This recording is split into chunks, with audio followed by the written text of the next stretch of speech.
നമുക്കിടയിലേക്ക് ചിലർ കടന്നു വന്നുകൊണ്ട് അവതരിപ്പിക്കുന്ന തൗഹീദിന്റെയും പ്രാർത്ഥനയുടെയും ഒക്കെ മോന്തായം എങ്ങനെയാണ്? പറഞ്ഞിങ്ങോട്ട് എത്തിച്ചാൽ അവസാനം കേൾക്കുന്ന ഒരാൾക്ക് തോന്നിപ്പോകും മുത്തുനബി സല്ലല്ലാഹു അലൈഹി വസല്ലം തങ്ങളും അബൂജഹലും തമ്മിലുള്ള വ്യത്യാസം മുജാഹിദ് പള്ളിന്റെ സെക്രട്ടറിയും സുന്നി പള്ളിന്റെ പ്രസിഡന്റും തമ്മിലുള്ള വ്യത്യാസമുള്ളൂ. അതെന്താ? സുന്നി പള്ളിന്റെ പ്രസിഡന്റ് വമ്പർത്ത് പോകും, മുജാഹിദ് പള്ളിന്റെ പ്രസിഡന്റ് വമ്പർത്ത് പോകാൻ പാടില്ല എന്ന് പറയും. ഈ ഒരു തർക്കമായിരുന്നു മുത്തുനബി സല്ലല്ലാഹു അലൈഹി വസല്ലം തങ്ങളും അനുയായികളും മക്കത്തൊരു ജാറത്തുങ്ങൾക്കും പോകൂല.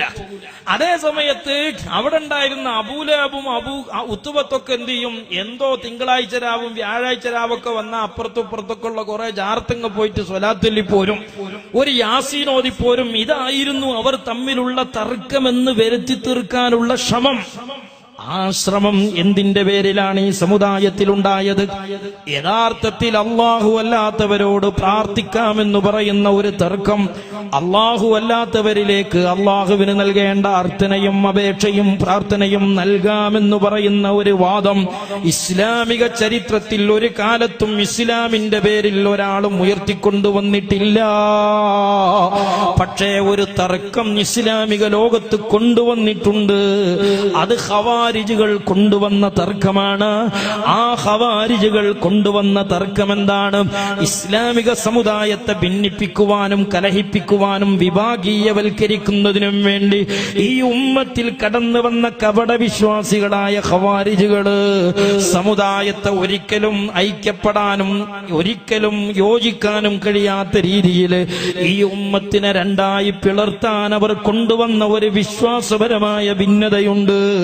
ആ ഭിന്നതയെക്കുറിച്ച് സയ്യിദുനാ ഇബ്നു ഉമർ റളിയല്ലാഹു അൻഹു പറയുന്നത് എന്താണ്? ഇൻദലഖൂ ഇലാ ആയാത്തിൻ നസലത്ത് ഫിൽ കുഫാർ.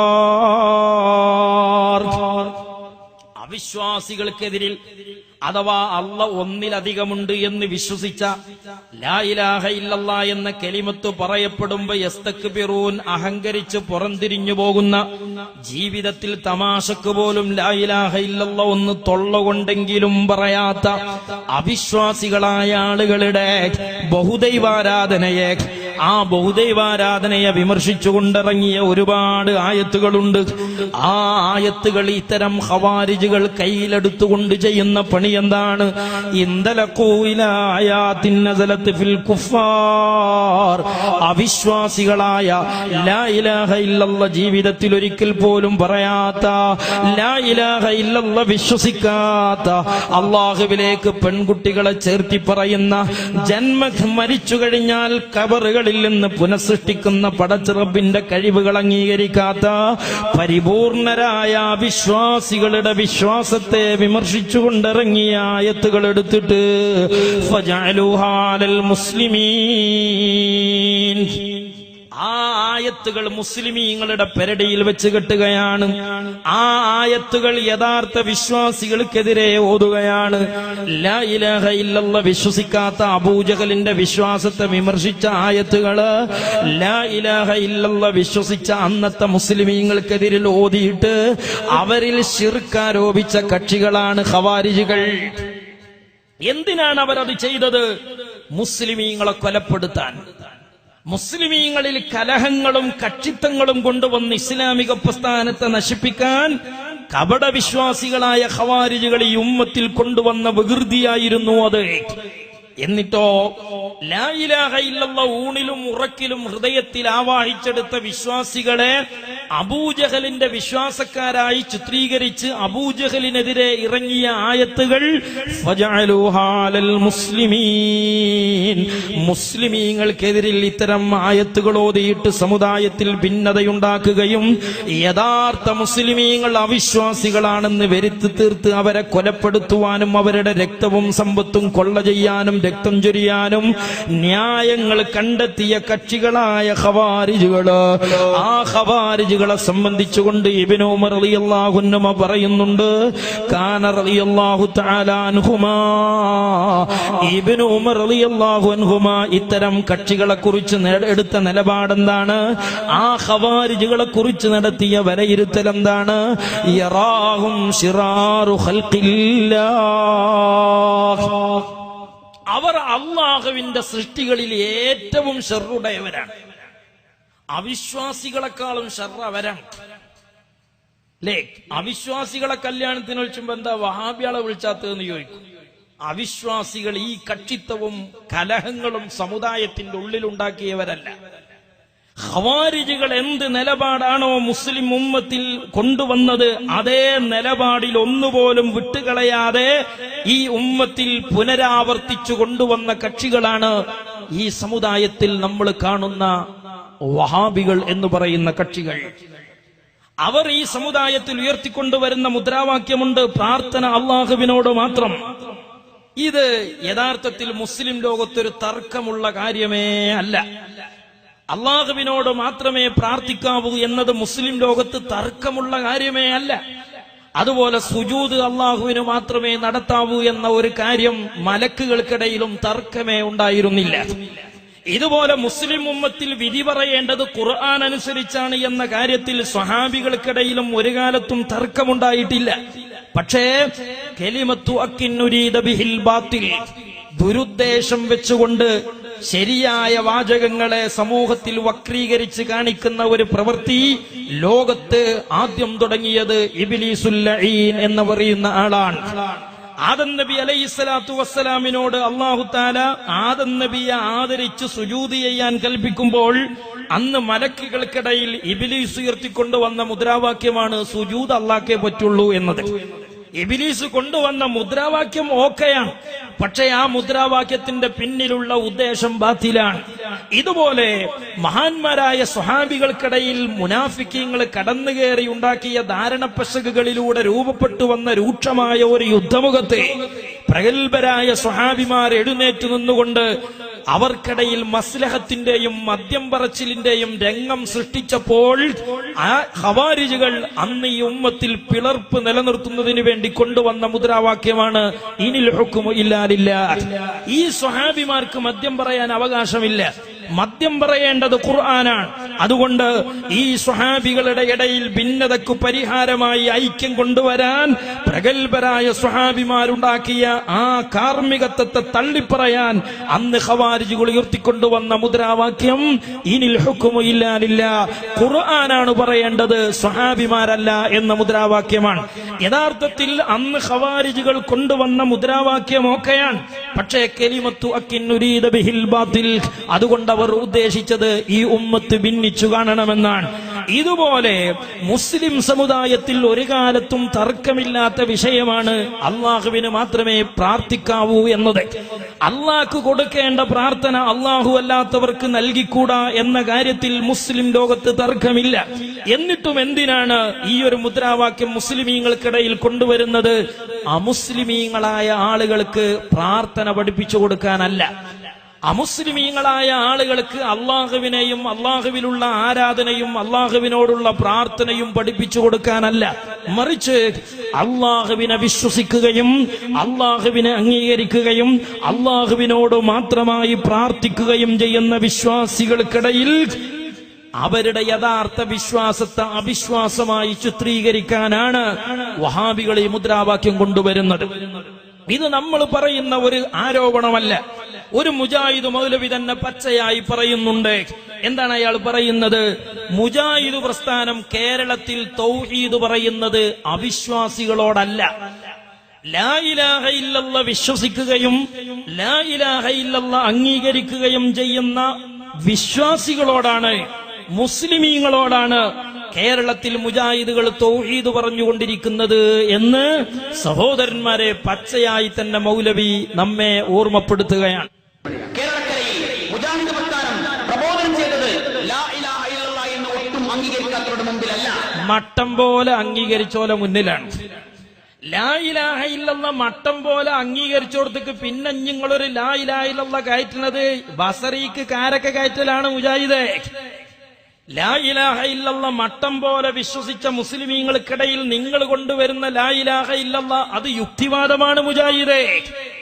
ഇനി മൂപ്പര് പറയാണ് ലാ ഇലാഹ ഇല്ലല്ലാഹ് കൃത്യമായി അംഗീകരിച്ചോലോടാണ് മുജാഹിദ് പിന്നെ ഈ ലാ ഇലാഹ ഇല്ലല്ലാഹ് തിരികെ കയറ്റുന്നത്. അത് കുറച്ചേ ഉള്ളൂ, അത് അപൂർവമേ ഉള്ളൂ. ലാ ഇലാഹ ഇല്ലല്ലാഹ് വിശ്വസിക്കാത്തോലോട് കുറച്ചേ മുജാഹിദ് ലാ ഇലാഹ ഇല്ലല്ലാഹ് പറഞ്ഞു കൊടുത്തിട്ടുള്ളൂ. പിന്നെ മുജാഹിദ് ഈ ലാ ഇലാഹ ഇല്ലല്ലാഹ് പറയുന്നതും പ്രാർത്ഥന പഠിപ്പിച്ചിരുന്നതൊക്കെ ആരോടാ? 5 നേരം മട്ടം പോലെ അള്ളഹാനോട് പ്രാർത്ഥിക്കുന്ന, ജീവിതം മുഴുക്കയും പ്രാർത്ഥന അള്ളാഹുവിന് മാത്രമായി കൊടുക്കണ മുസ്ലിമീങ്ങളോട് തന്നെയാണ് മുജാഹിദീങ്ങൾക്ക് പിന്നെയും പ്രാർത്ഥനയും തൗഹീദും പറയാനുള്ളത്. എന്നാൽ ലാ ഇലാഹ ഇല്ലല്ലാഹ് മുഹമ്മദ് റസൂലുള്ളാഹി എന്ന് അംഗീകരിക്കുന്ന, വിശുദ്ധ ഖുർആൻ അന്തിമ വേദഗ്രന്ഥമാണ് എന്ന് അംഗീകരിക്കുന്ന, പരിശുദ്ധ കഅബയെ ഖിബലയായി സ്വീകരിക്കുന്ന, ഇസ്ലാമിന്റെ പഞ്ചസ്തംഭങ്ങളെ ഉൾക്കൊള്ളുന്ന ഈ നാട്ടിലെ മുസ്ലിങ്ങളായി അറിയപ്പെട്ടുകൊണ്ടിരിക്കുന്ന ആളുകളുടെ മുമ്പിലാണ് നമ്മൾ വീണ്ടും ലാ ഇലാഹ ഇല്ലല്ലാഹ് പറഞ്ഞത്. എന്തിപ്പോ അതിന്റെ ആവശ്യമുണ്ട്? ഇനി ഇതിന്റെ അപ്പുറത്തിഞ്ഞൊരു മുസ്ലിം എന്താണ് വിശ്വസിക്കേണ്ടത്? ലാ ഇലാഹ ഇല്ലല്ലാഹ് വിശ്വസിച്ചു, കഅബ ഖിബലയായി അംഗീകരിച്ചു, നബി സല്ലല്ലാഹു അലൈഹി വസല്ലമ തങ്ങൾ അന്തിമ പ്രവാചകരായി സ്വീകരിച്ച മുസ്ലിമീങ്ങൾക്കിടയിൽ എന്തിനാണ് വഹാബികളെ നിങ്ങൾ ലാ ഇലാഹ ഇല്ലല്ലാഹ് കൊണ്ടുവന്നതാ? എന്തിനാണ് നിങ്ങൾ പ്രാർത്ഥനാ മുദ്രാവാക്യം കൊണ്ടുവരുന്നത്? കലിമത്തു ഹഖിൻ നുരീദ ബിഹിൽ ബാതില, സത്യമായ വാചകത്തെ ദുരുദ്ദേശം വെച്ച് അവതരിപ്പിക്കുകയാണ്.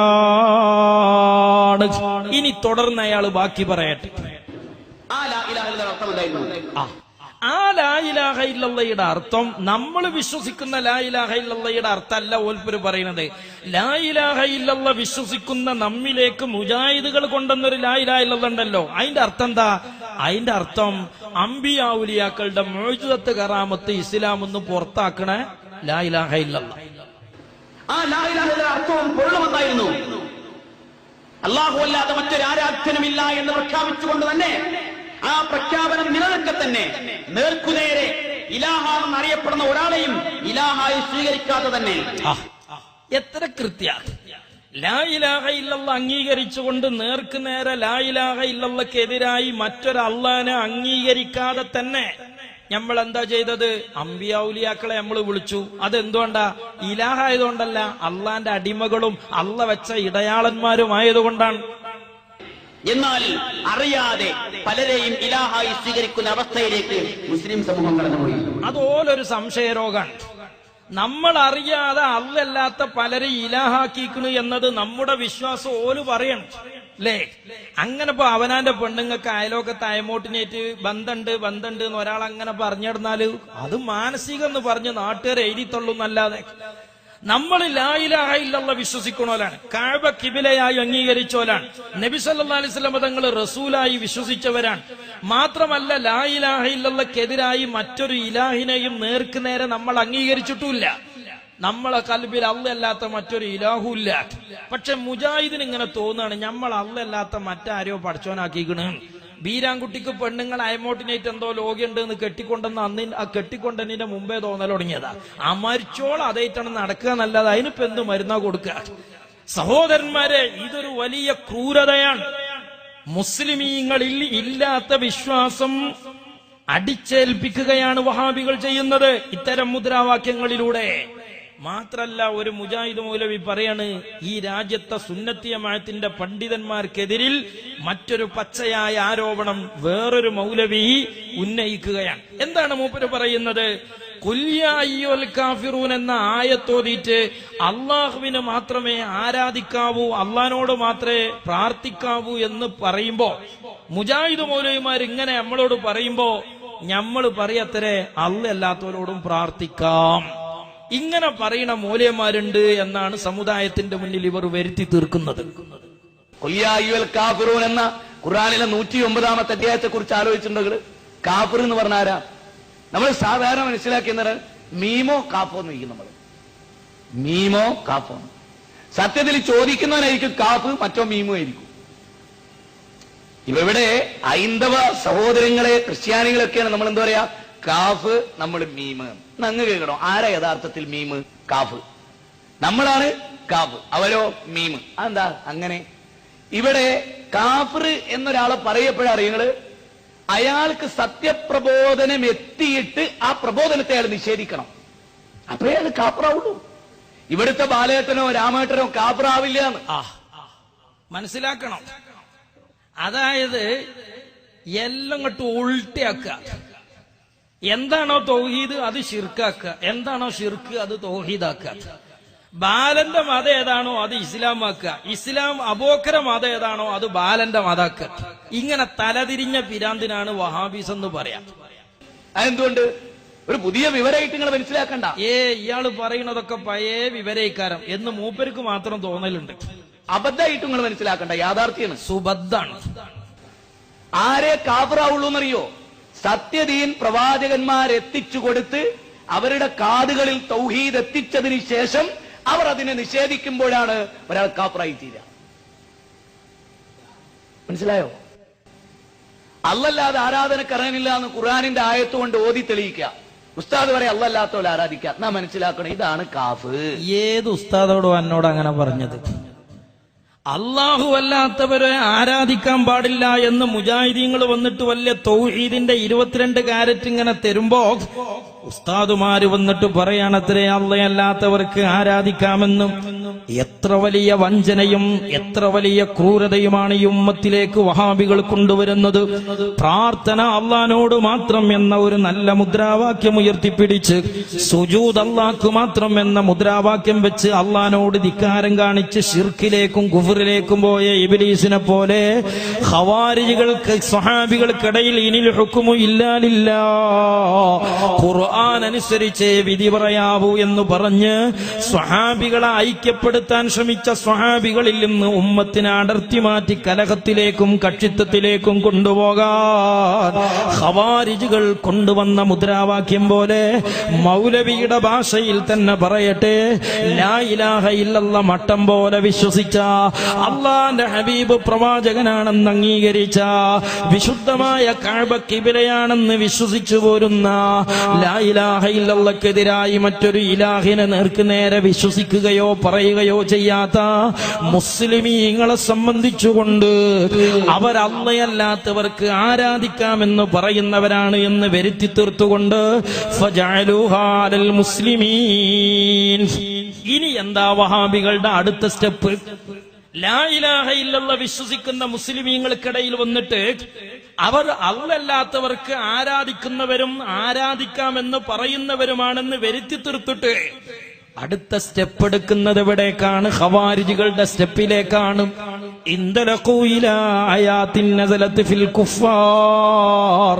അവിശ്വാസികളുടെ വിശ്വാസ വൈകൃതത്തെ നിഷേധിച്ചും നിരാകരിച്ചും വിമർശിച്ചും അവതീർണമായ ആയത്തുകള് മുസ്ലിമീൻ, അത് മുസ്ലിമീങ്ങളുടെ മേലിൽ ചുമത്തുക.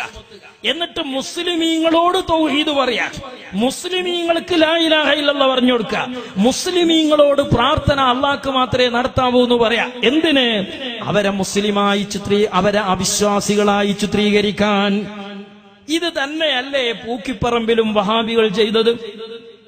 ഇവിടെ വിഷയാവതരണം നടത്തിയ അദ്രൈമാൻ സലഫി, ആ അദ്രൈമാൻ സലഫി ഇങ്ങനെ വെറുതെ ചൂടാകുന്നുണ്ട്. അത് പിന്നെ മൂപ്പരൊരു സ്ഥിരം പരിപാടിയാണ്. മൂപ്പര് അങ്ങനെ ചൂടാവും, ആൾക്കാർ തമാശ അറിഞ്ഞാലും മൂപ്പര് ചൂടാകുക ചെയ്യാ.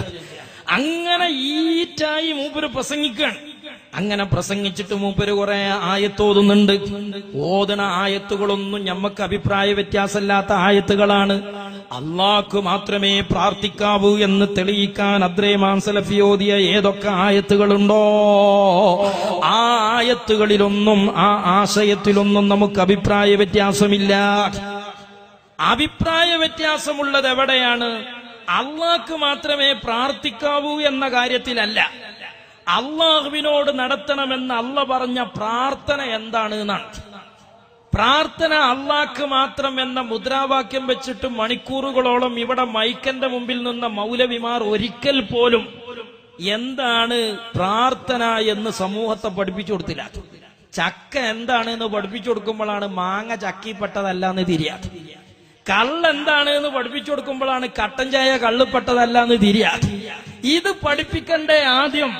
ചക്ക തിന്നാം എന്ന് പറഞ്ഞൊരു പ്രമേയം വെച്ചൊരു പരിപാടി വെച്ചിട്ട് ചക്ക എന്താന്ന് പറഞ്ഞു കൊടുക്കാതെ മാങ്ങന്റെ മസാലയും പറഞ്ഞു പോയാൽ മുജാഹിദീങ്ങൾ എങ്ങൾക്ക് അടുത്ത സ്റ്റോപ്പ് കുതിരവട്ടാണ്.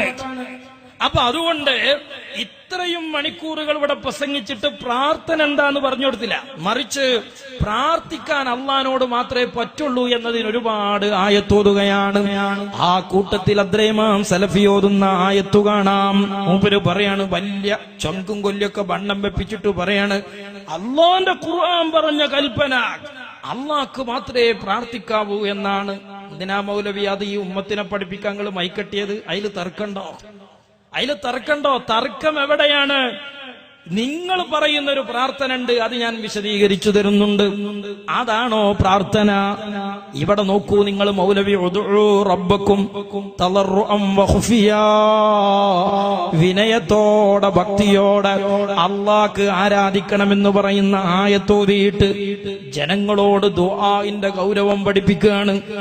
അള്ളാഹു ഖുർആനിൽ അള്ളാഹിനോട് മാത്രമേ പ്രാർത്ഥിക്കാവൂ എന്ന് പഠിപ്പിച്ചിട്ടുണ്ട് എന്ന് മൂപ്പര് പഠിപ്പിച്ചു കൊടുക്കുന്ന രംഗങ്ങൾക്ക് കാണാം. വിശുദ്ധ ഖുർആനിന്റെ കൽപ്പന അള്ളാഹുവിനോട് പ്രാർത്ഥിക്കണം എന്നാണ്. അതെ അളിയാക്ക, അതില് നമ്മൾ തർക്കല്ല. അള്ളഹാനോട് എന്താണ് അതിന്റെ കട്ടിയൊക്കെ നോക്കാൻ നിങ്ങൾ. ഇത് കേൾക്കുമ്പോ ഈ സാധു മുജാഹിദീങ്ങൾ മുന്നിൽ കുത്തുന്നിട്ട് ഇങ്ങനെ കണ്ട ചന്തിക്കൊന്ന് കുലുക്കിയിട്ടൊന്ന് ശ്വാസമൊക്കെ വിട്ടിട്ട് ഒന്നുണ്ട് അമർത്തി ചവിട്ടാണ്. സംഗതി നമ്മളെ പ്രാർത്ഥനയും തൗഹീദൊക്കെ വലിയ ആനത്തര വട്ടത്തോളം ഉണ്ട് എന്ന് മനസ്സിലാക്കി ആ കുട്ടികൾ കസാലി അട്ടിക്കച്ച് പോവുകയാണ്. സഹോദരന്മാരെ, ഇതില് മുസ്ലിം ലോകത്ത് ഇന്ന് വരെ തർക്കം ഉണ്ടായിക്കണോ? ഉദ്ഉ റബ്ബക്കും തദർറുഅൻ വഖുഫിയ, നിങ്ങൾ പ്രാർത്ഥിക്കുവിൻ വിനയത്തോടെ താഴ്മയോടെ നിങ്ങളുടെ റബ്ബിനോട്. ആ ടൈമിൽ നമ്മളെയൊക്കെ മുന്നിൽ കിട്ടിയ മുജാഹിദ് കുട്ടികൾ രണ്ട് തന്നിട്ടേ കൂടുള്ളൂ. ആ ജാതി കട്ടിയിലല്ലേ ഇത് പഠിപ്പിച്ചു കൊടുക്കണേ. എന്താ മൂപ്പര ഭർത്താനത്തിന്റെ കട്ടി അല്ലേ? അള്ളാഹുവിനോട് പ്രാർത്ഥിക്കുവിൻ. ഇത്തരത്തിലുള്ള കൽപ്പനകൾ ഏറെ ഖുർആനിലുണ്ട്. അതാളിയൊക്കെ പറഞ്ഞത് സത്യം തന്നെയാണ്. ഇങ്ങനെ ഒരുപാട് കൽപ്പനകൾ പരിശുദ്ധ ഖുർആനിലുണ്ട്. അള്ളാഹിനോട് മാത്രമേ പ്രാർത്ഥിക്കാവൂ എന്ന് മാത്രമല്ല ഖുർആൻ പറഞ്ഞത്, അള്ളാഹുവിനോട് നടത്തുന്ന വിളിയും അർത്ഥനയും അപേക്ഷയും പ്രാർത്ഥനയാകുന്നത് എപ്പോഴാണ് എന്നുകൂടി ഖുർആൻ പഠിപ്പിച്ചിട്ടില്ലേ മുജാഹിദേ? ഒരു വിളി എപ്പോഴാണ് പ്രാർത്ഥനയാകുന്നത്? ഒരു വിളി എപ്പോഴാണ് പ്രാർത്ഥനയാകുന്നത്? ഒരു വിളി എപ്പോഴാണ് ആരാധനയാകുന്നത്? എപ്പോഴാ? അമേരിക്കത്തെ മേമോട്ടിനെ ഇവിടുന്നാണ് വിളിച്ചുമ്പോളാ, മരിച്ച മേമോട്ടിനെ ഇവിടുന്ന് വിളിച്ചുമ്പോളാ, കബറും പുറത്തുനിന്ന് വിളിച്ചുമ്പോളാ. എന്താണ് പ്രാർത്ഥന? ഫലാ അന്നൽ മസാജിദ ലില്ലാഹി ഫലാ തദ്ഉ മഅല്ലാഹി അഹദാ. പള്ളികൾ അല്ലാഹ്ക്ക് ആരാധിക്കാനുള്ള കേന്ദ്രങ്ങളാണ്. അദ്ദുആഉ വൽ ഇബാദ, ആരാധനയുടെ മർമ്മമാണ് പ്രാർത്ഥന. അദ്ദുആഉ മുഖുൽ ഇബാദ, ആരാധനയുടെ മജ്ജയും ധർമ്മവുമാണ് പ്രാർത്ഥന. അതുകൊണ്ട് ഫലാ തദ്ഉ മഅല്ലാഹി അഹദാ, അല്ലാഹുവിനെ ആരാധനയ്ക്ക് വേണ്ടി നിർമ്മിക്കപ്പെട്ട പള്ളിക്കകത്ത് വെച്ച് അള്ളാഹു അല്ലാത്തവരോട് ആരാധനയാകുന്ന ഒരു അർത്ഥനയും നിങ്ങൾ നടത്തരുത് കേട്ടോ എന്ന് ഖുർആൻ പല ആവർത്തിച്ചു പറഞ്ഞ കാര്യം ഒന്നുകൂടി അരക്കിട്ടു പറയുകയാണ്. എന്നാൽ എന്താണ് പ്രാർത്ഥന എന്ന് അതേ ആയത്തുകൾക്ക് വിശദീകരണമായി മറ്റൊരിടത്തല്ല പറയുന്നുണ്ട്, ഫലാ തദ്ഉ മഅല്ലാഹി ഇലാഹൻ ആഖറാ. നിങ്ങളൊരു വിളി എപ്പോഴാണ് പ്രാർത്ഥനയായി പോകുന്നത്? അല്ലാത്ത മറ്റൊരാളെ വിളിക്കരുത്, മറ്റൊരാളോട് അർത്ഥിക്കരുത്, മറ്റൊരാളോട് അപേക്ഷിക്കരുത് എന്നല്ല പറഞ്ഞതിന്റെ അർത്ഥം എന്താണ്? എപ്പോഴാണ് ഒരു അർത്ഥന അല്ലാഹു അല്ലാത്തവരോട് നടത്തുമ്പോൾ പ്രാർത്ഥനയാകുന്നത്? എപ്പോഴാണത് ശിർക്കായി മാറുന്നത്? ഫലാ തദ്ഉ മഅല്ലാഹി ഇലാഹൻ ആഖറാ. അല്ലാഹുവിനെ മറ്റുള്ള ശക്തികളിൽ നിന്ന് വ്യക്തികളിൽ നിന്ന് വേറിട്ടു നിർത്തുന്ന ഏറ്റവും വിശുദ്ധമായ വിശേഷണമാണ് ഉലൂഹിയത്ത്. ദൈവീകത എന്ന് പറയുന്നത്, ദിവ്യത്വം എന്ന് പറയുന്നത്. ആ ഉലൂഹിയത്ത് വിശ്വസിച്ചുകൊണ്ട് നിങ്ങൾ ഒരാളെയും വിളിച്ചുകൂടാ. വിളിക്കുന്നവൻ വിളിക്കപ്പെടുന്ന വ്യക്തിയെയും ശക്തിയെയും കുറിച്ച് എന്താണോ വിശ്വസിക്കുന്നത്, അത് ദൈവമാണെന്നാണോ, ദിവ്യത്വമുണ്ടെന്നാണോ, ഇലാഹാണ് എന്നാണോ? എന്നാൽ അടുത്തുള്ള ആളെ വിളിച്ചാലും അകലെയുള്ള ആളെ വിളിച്ചാലും, അതുപോലെ മരിച്ചുപോയ ആളെ വിളിച്ചാലും ജീവിച്ചിരിക്കുന്ന ആളെ വിളിച്ചാലും, മമ്പറത്തുള്ള ആളെ മക്കാമിലെ വലിയനെ വിളിച്ചാലോ, അമൃതാനന്ദമായി അമ്മയെ വിളിച്ചാലോ, റസൂലുള്ളാനെ വിളിച്ചാലോ, എഞ്ചിനീയറെ വിളിച്ചാലും ഡോക്ടറെ വിളിച്ചാലും, വിളിക്കുന്നവന്റെ വിശ്വാസം വിളിക്കപ്പെടുന്നവനെ സംബന്ധിച്ച് ഉലൂഹിയത്തുണ്ട് എന്നതാണോ, ദൈവീകത ഉണ്ട് എന്നതാണോ? ആ വിളി പ്രാർത്ഥനയാണ്. അങ്ങനെ ഉലൂഹിയത്ത് വിശ്വസിച്ചുകൊണ്ട് നിങ്ങൾ ഒരാളെയും വിളിക്കരുത്. അള്ളാഹുവിനെ അല്ലാതെ വിളിച്ചുകൂടാ. മണിക്കൂറുകൾ ഇവിടെ പ്രസംഗിച്ചിട്ട് അള്ളാഹുവിനോട് മാത്രമേ പ്രാർത്ഥിക്കാവൂ എന്ന് ആവർത്തിച്ച ആയത്തോതി സമുദായത്തെ പഠിപ്പിച്ച മുജാഹിദുകൾ ഈ പ്രാർത്ഥന എന്താണ് എന്ന് വിശുദ്ധമായ ഖുർആൻ പഠിപ്പിക്കുന്ന വ്യക്തമായ ഈ ആയത്ത് ഒരിക്കൽ പോലും വിശദീകരിച്ചു കൊടുത്തിട്ടില്ല. ലോകത്ത് കേരളത്തിൽ എവിടെയും വഹാബികൾ അത് വിശദീകരിക്കാറില്ല. അള്ളാഹ്ക്ക് മാത്രമേ ആരാധിക്കാവൂ, അള്ളാഹിനോട് മാത്രമേ പ്രാർത്ഥിക്കാവൂ എന്ന് പറഞ്ഞ് കുനുകുനേന ആയത്തോതിയ ശേഷം ഫലാത്തദൂ മഅല്ലാഹി ഇലാഹൻ ആഖറ എന്ന ആയത്തങ്ങോതി അർത്ഥം വെച്ച് കഴിഞ്ഞാൽ പിന്നെ മുജാഹിദിന്റെ തൗഹീദും പ്രാർത്ഥനയോ അത്തഹിയ്യാത്തിൽ ഒളുമുറിഞ്ഞതിന് സമാനമായി തീരുന്നതാണ്. അതുകൊണ്ട് പ്രാർത്ഥന എന്താന്ന് ഈ ഒരു മണിക്കൂറുകൾ പറഞ്ഞിട്ടും പറഞ്ഞു കൊടുത്തിട്ടില്ല. സഹോദരന്മാരെ, യഥാർത്ഥത്തിൽ ഈ ഉലൂഹിയത്ത് മൗലവി പറയുന്നു, ഉദൂ റബ്ബക്കും തളർറുഅൻ വഖുഫിയ, ഭക്തിയും വിനയവും വെച്ചുകൊണ്ട് നിങ്ങൾ അല്ലാഹുവോടെ പ്രാർത്ഥിക്കാവൂ. എവിടെയാണ് വിനയം വരുന്നത്? എവിടെയാണ് ഈ പറയുന്ന ഭക്തി വരുന്നത്? പ്രാർത്ഥനാ പരിധിയിൽ ഒരാളുടെ വിളിയിൽ വരുന്ന ഭക്തിയുടെയും അതുപോലെ തന്നെ വിനയത്തിന്റെയും മാനദണ്ഡം എന്താണ്? അത് ഞാൻ ചില മുജാഹിദ് കൃതികളിൽ നിന്ന് തന്നെ നിങ്ങൾക്ക് കാണിച്ചു തരാം. ഇത് അഹ്ലുസുന്ന എന്ന പേരിൽ മുജാഹിദുകൾ ഇറക്കിയ പുസ്തകമാണ്. ഈ പുസ്തകത്തിൽ മുജാഹിദുകൾ വിശദീകരിക്കുകയാണ്. അപ്പോൾ പ്രാർത്ഥനയും സഹായാർത്ഥനയും തമ്മിൽ എന്താണ് വ്യത്യാസം? ഒരാളോട് സഹായം തേടുമ്പോഴും തേടപ്പെടുന്ന വ്യക്തിയോടുള്ള അദബിന്റെയും മര്യാദയുടെയും തോതനുസരിച്ച് നമ്മുടെ മനസ്സിലൊരു വിനയൊക്കെ ഉണ്ടാവും അല്ലേ? സ്വന്തം തുണക്കാരനോടൊരു കാര്യം ചോദിക്കുമ്പോണ്ടാണ് വിനയൊന്നും അല്ല, അവനാന്റെ ബാപ്പാനോടും മൂത്തവരോടും ചോദിക്കുമ്പോണ്ടാകുക. എന്തെങ്കിലുമൊക്കെ ഒരു പെറ്റി കേസിൽ കുടുങ്ങി പോലീസുകാരൻ ജീപ്പിലിട്ട് കൊണ്ട് ഈ പോലീസ് സ്റ്റേഷനിൽ ഒരു കുത്തു തന്നിട്ട് നമ്മൾ പോലീസുകാരനോട് വല്ലവും കെഞ്ചുമ്പോണ്ടാകണ വിനയല്ല, നമ്മള് മേമൂട്ടിയാക്കാന്റെ ചായപ്പീടിയിൽ ചായ ചോദിച്ചുമ്പോണ്ടാകുക. അപ്പൊ ഇതൊക്കെ വ്യത്യാസമാണ്. പക്ഷേ ഒരു വിളിയിൽ വികാരമായി നിൽക്കുന്ന, ഒരു വിളിയ പ്രാർത്ഥനയുടെ പരിധിയിലെത്തിക്കുന്ന തളർറുഅൻ വഖുഫിയ, വിനയവും ഭക്തിയും എപ്പോഴാണ് അതൊരു പ്രാർത്ഥനാ പരിധിയിലെത്തുന്ന, അപകടത്തിലേക്കെത്തുന്നത്, ഗൗരവത്തിലേക്കെത്തുന്നത്? മുജാഹിദുകൾ തന്നെ വിശദീകരിക്കുകയാണ്. പ്രാർത്ഥനയും സഹായാർത്ഥനയും തമ്മിൽ ഭാഷാപരമായി വലിയ വ്യത്യാസമൊന്നുമില്ല. പ്രാർത്ഥന എന്ന് പറഞ്ഞാൽ സഹായാർത്ഥന എന്ന് പറഞ്ഞാലൊക്കെ ഭാഷാപരമായി ഒരേ കാര്യത്തിന് രണ്ടും ഉപയോഗിക്കും. നമ്മൾ ഒരാളോട് സഹായം തേടുന്നതിനും സഹായം തേടാന്ന് പറയാം, ഭാഷാപരമായി പ്രാർത്ഥിക്കാന്നും പറയാം. പക്ഷെ അത് ആരും പ്രയോഗിക്കലില്ല എന്ന് മാത്രം. മുജാഹിദീങ്ങൾ പറയാണ് സഹായാർത്ഥനയും പ്രാർത്ഥനയും ഭാഷാപരമായി ഒന്ന് തന്നെയാണ്. ഭാഷാപരമായി എന്ന് മാത്രമല്ല, ചിലപ്പോ ഒച്ച കേട്ടാലും ഒരുപോലെ ഈ കരം. മേമോട്ടിയെ ഒരു കട്ടൻ ചായ കൊണ്ടാന്ന് ചോദിക്കണ മാതിരി കേട്ടാൽ അള്ളാഹുവേ വള്ളല്ല വള്ളം തരണേ എന്ന് പറയുമ്പോ ഒച്ച കേട്ടാലും ഒരുപോലെയാന്ന് തോന്നും.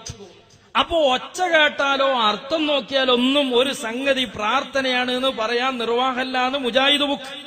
പിന്നെ മൗലവിമാര് വിശദീകരിക്കുകയാണ്. എന്താണ് പറയുന്നത്? പ്രാർത്ഥനയും സഹായാർത്ഥനയും തമ്മിൽ ഭാഷാപരമായി വലിയ വ്യത്യാസമൊന്നുമില്ല.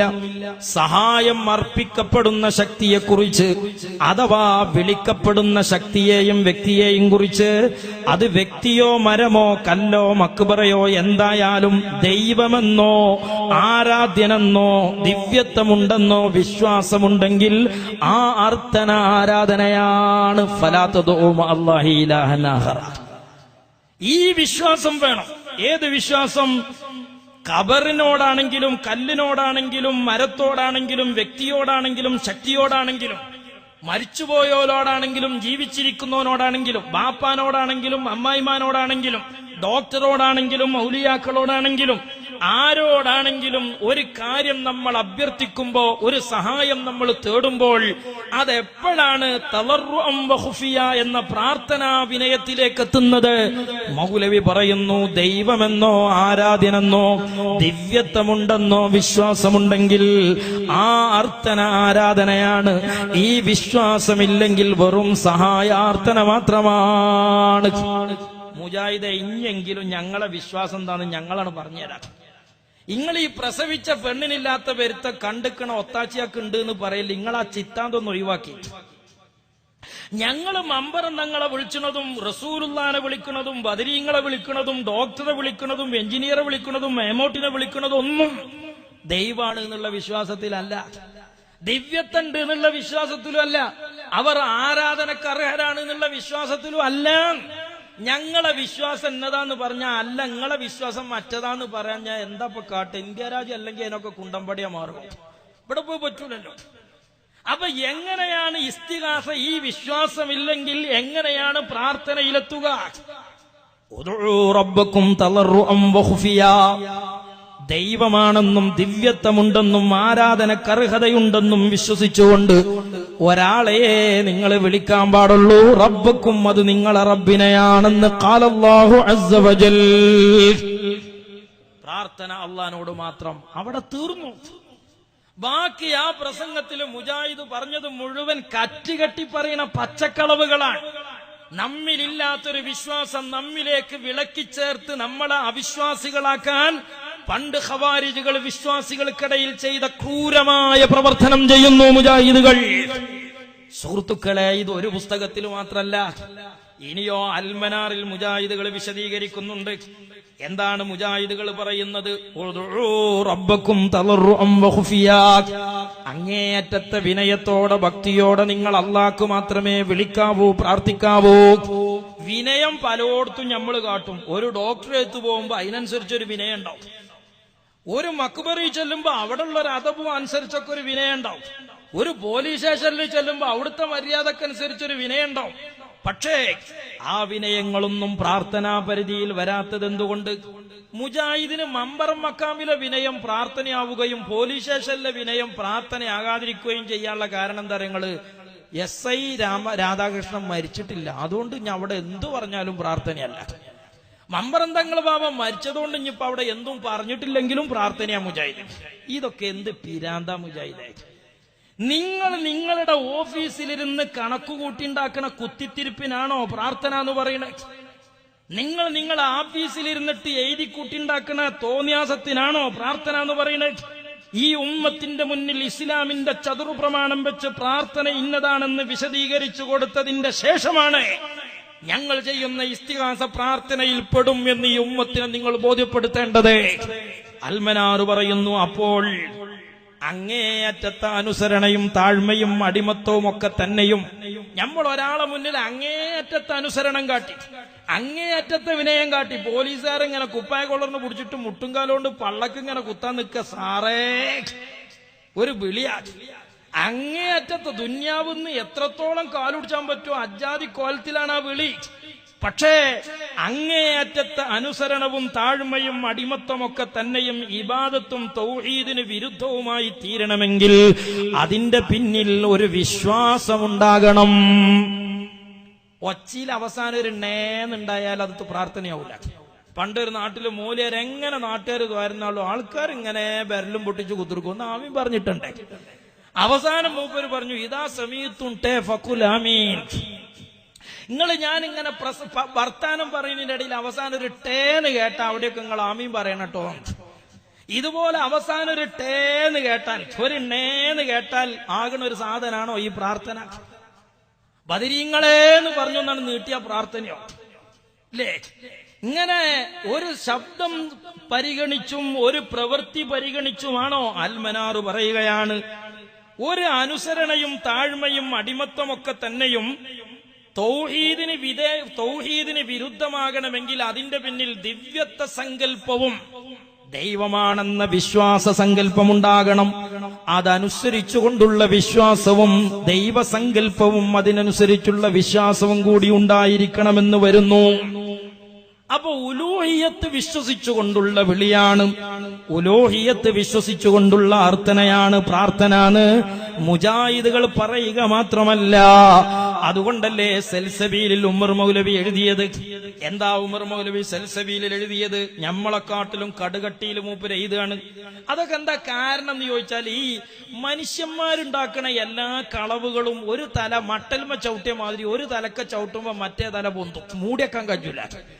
ഇനി മുജാഹിദുകൾ ഇസ്തിഗാസിക്ക് വരുമ്പോ ഈ പറഞ്ഞ പ്രാർത്ഥനയൊക്കെ അത്തയ്യാത്തിൽ ഒളു മുറിയണത് നിങ്ങൾക്ക് വേറെ കാണാം. അത് ഈ മട്ടൽ ചവിട്ടിയ മാതിരി ഒരു പൊരുത്തക്കേടുണ്ടാവും. അല്ലെങ്കിൽ ഞങ്ങള് നിലമ്പൂരൊക്കെ പറയുന്ന ഈ ഓലക്കയും പാന്തോ ഏച്ചൂട്ടിയ മാതിരി ഒരു മുഴക്കൽ ഇങ്ങനെ കാണാം. ഇപ്പൊ ഈ പറഞ്ഞതൊക്കെ കൃത്യമാണ്. ഇവിടെ ഒരിക്കലും ഈ ഒരു നിലപാടിലൂടെ മുജാഹിദ് തൗഹീദും പ്രാർത്ഥനയും പറഞ്ഞാൽ പിന്നെ അത് പറയാൻ മുജാഹിദിന്റെ ആവശ്യമല്ല, അതിവിടെ സുന്നിയാള് പറയും. ഇപ്പൊ പറഞ്ഞതൊക്കെ ഓക്കെയാണ്. പക്ഷേ നിങ്ങൾ നോക്ക്, എന്താണ് ഉമർ മൗലവി പറയുന്നത്? സുജൂദ് സൃഷ്ടിക്ക് ചെയ്യൽ സിർക്കാണെന്നുള്ള കാര്യത്തിൽ യാതൊരു തർക്കമല്ല. ശരിയാണ്, ഞമ്മക്കും തർക്കമല്ല. സുജൂദ് അള്ളാഹ്ക്ക് മാത്രമേ ചെയ്യാൻ പറ്റുള്ളൂ, സൃഷ്ടിയാക്ക് ചെയ്യാൻ പറ്റൂല. എന്നാൽ ഒരാള് ഒരു വിഗ്രഹത്തിന്റെ അടുക്കൽ നെറ്റിത്തടം ഭൂമിയിൽ വെച്ചുകൊണ്ട് സുജൂദിന്റെ രൂപത്തിൽ കിടക്കുന്നത് കണ്ടാൽ അയാള് മുശ്രിക്കാണെന്ന് പെട്ടെന്ന് പറഞ്ഞുകൂടാ. ഒന്ന് ആലോചിച്ച് നോക്കിങ്ങള്, വിഗ്രഹത്തിന്റെ മുന്നിൽ സുജൂദിന്റെ രൂപത്തിൽ കിടക്കലാണോ എന്നുള്ളത് വേറെ, അത് പോട്ടെ. സുജൂദിന്റെ രൂപത്തിൽ കിടക്കുന്നത് കണ്ടാൽ പോലും അയാൾ മുശ്രിക്കാന്ന് പറയാൻ പാടില്ല എന്നാണ് മുജാഹിദിന്റെ ഭയഭക്തി. എന്നാ മമ്പറം മക്കാമിൽ കുമ്പിടും കൂടി വേണ്ട, നേർക്ക് നേരഞ്ഞ് പുറത്തൊരു ബെറും കൊള്ളി വെച്ചിട്ട് തീരെ വളയണ്ട വിചാരിച്ചു നിന്നാലും മുജാഹിദിന് ഒറ്റ ശ്വാസത്തിൽ 350 വട്ടം മുശ്രിക്കാക്കും, ഇക്കാക്കടക്കം മുശ്രിക്കാക്കും. ഇവിടെ എത്ര വ്യക്തമായിട്ട് അയാൾ പറയുന്നത് സൃഷ്ടികൾക്ക് സുജൂദ് ചെയ്യാൻ പാടില്ല, ശിർക്കാണ്. പക്ഷേ ഒരു വിഗ്രഹത്തിന്റെ മുന്നിൽ സുജൂദിൽ കിടക്കുന്ന രൂപത്തിൽ ഒരാളെ കണ്ടാൽ അയാളെ പ്രവർത്തി കണ്ടുകൊണ്ട് മാത്രം അയാൾ ശിർക്ക് ചെയ്തു എന്ന് പറഞ്ഞുകൂടാ. വിഗ്രഹത്തിനു സുജൂദ് ആയിട്ട് തന്നെയാണോ അങ്ങനെ കിടന്നത്, അഥവാ വേറെ വല്ല നിലയിലാണോ എന്നൊരു അന്വേഷണം നടത്തണം. ഒരു CBI വെക്കണം, ഒരു ക്രൈംബ്രാഞ്ചിന് അന്വേഷണം വിടണം. മൂപ്പരാ കടന്നത് ഏത് കോലത്തിൽ, അവിടെ വല്ല പെരിച്ചായി ഉള്ളിക്ക് പോയിട്ട് പാളിയൊക്കെയതാണോ, അതോ മൂപ്പര് ഈ വിഗ്രഹത്തിന് ദൈവമെന്ന നിലക്ക് സുജൂദിൽ വീണ തന്നെയാണോ എന്നൊക്കെ ഒന്ന് അന്വേഷിച്ചറിഞ്ഞിട്ടേ ചെയ്യാൻ പറ്റുള്ളൂ. വിഗ്രഹത്തിന്റെ മുന്നിൽ സുജൂദിൽ കിടക്കണവനോട് ഒരൊട്ട അന്വേഷിക്കാതെ മുശ്രിക്കാക്കരുത് എന്ന് എഴുതി വെച്ച വഹാബികളെ കേരളത്തിന്റെ ആയിരക്കണക്കായ കവലകളിൽ മണിക്കൂറുകളിൽ വന്നിട്ട് ഈ ഉമ്മത്തിനെ ബഹുസ്വര സമൂഹത്തിന്റെ മുന്നിൽ മുശ്രിക്കും കാഫിറുമായി ചിത്രീകരിക്കുന്ന നിങ്ങൾ ഒരു വട്ടമെങ്കിലും ഞങ്ങളെ വിശ്വാസം ഇന്നതാണെന്ന് പറഞ്ഞു തന്നത് ഉൾക്കൊള്ളാൻ നിങ്ങൾ തയ്യാറായിട്ടുണ്ടോ? മുസ്ലിമീൻ, നിങ്ങൾക്ക് ഖവാരിജുകളുടെ ഉദ്ദേശമാണുള്ളത്. മുസ്ലിമീങ്ങളെ കാഫിറാക്കിയിട്ട് സമുദായത്തെ ഭിന്നിപ്പിക്കലും കക്ഷിത്വമുണ്ടാക്കലുമാണ് നിങ്ങളുടെ ലക്ഷ്യം. നമ്മളോടൊരു ചോദിക്കണ്ട, വിഗ്രഹത്തിന്റെ മുമ്പ് കിടക്കണോരോട് ചോദിച്ചോട്ടെ, നല്ലത്.